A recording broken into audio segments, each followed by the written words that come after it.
Hi friends, आं दिनै गोदान मोनसे भिडिअ लाना फैबावदों नोंथांमोना भिडिअखौ नायलांदो आरो दिनै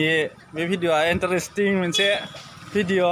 नोंथांमोना आंनि बे केबाग्लाय नर्थ इस्ट इउटुब चेनेलखौ साबस्क्राइब खालामाखैबा साबस्क्राइब खालामना लादो जल्दिहै गोदान भिडिअफोरखौ नोंथांमोना नुलांबाय थानाय बायदि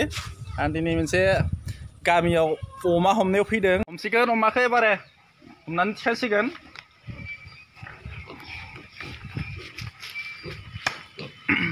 नै लोगोफोर आरो मासे गोदोर उन्दुनानै थागासिनो दं बेयाव बिखौबो दायो थिखांगोननो नै उन्दुदों हाब्रुआवहाय एकदम बाहादुरिखा बेबो अमाया दायो नुगोन र' हाब्रुआव नै साथलादों एकदम हमजोबगोन दिनै गासैखौबो खावरं ओनसोलाव दोङो जोङो खावरं ओनसोलनिफ्राय दिनै अमा थिखांगोन होननायखाय आंखौ एसे लाना फैदों ओंखाय आङो दिनै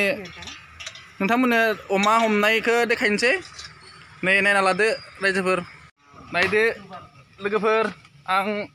अमा बारियाव थांसै बारा अमानि बाहादुरि बे जायगाया अमायानोसै जेथिंबो नायना लादो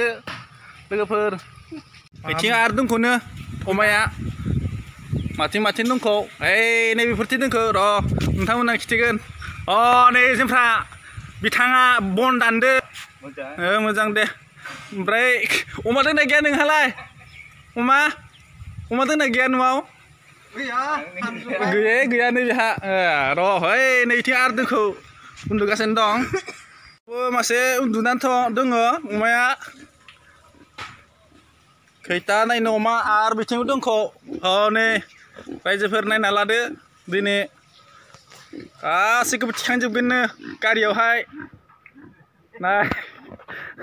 नै जोंफ्रा बिथिं आदामुआ एसे माबा बनायबाय थादों नै अमानिल'सो बाहादुरिखा एकदम नै जिरायनानै दं अमाया मोजाङैनो गोदोरथार बेबो नै र' नै दे रायजोफोर मस्त गोदोर अमा थिखांदों मोनसे गारियावहाय नायना ला अमाया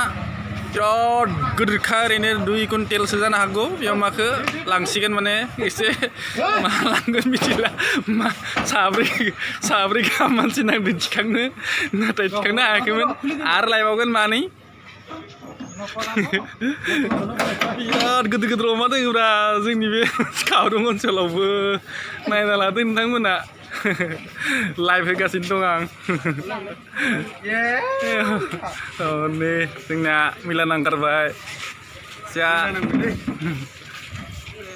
बाप गोदोरथारलै अमाया खै हाजारनि बियो जोंफ्रा गोदोर 21,000नो आरो दोंखौ ना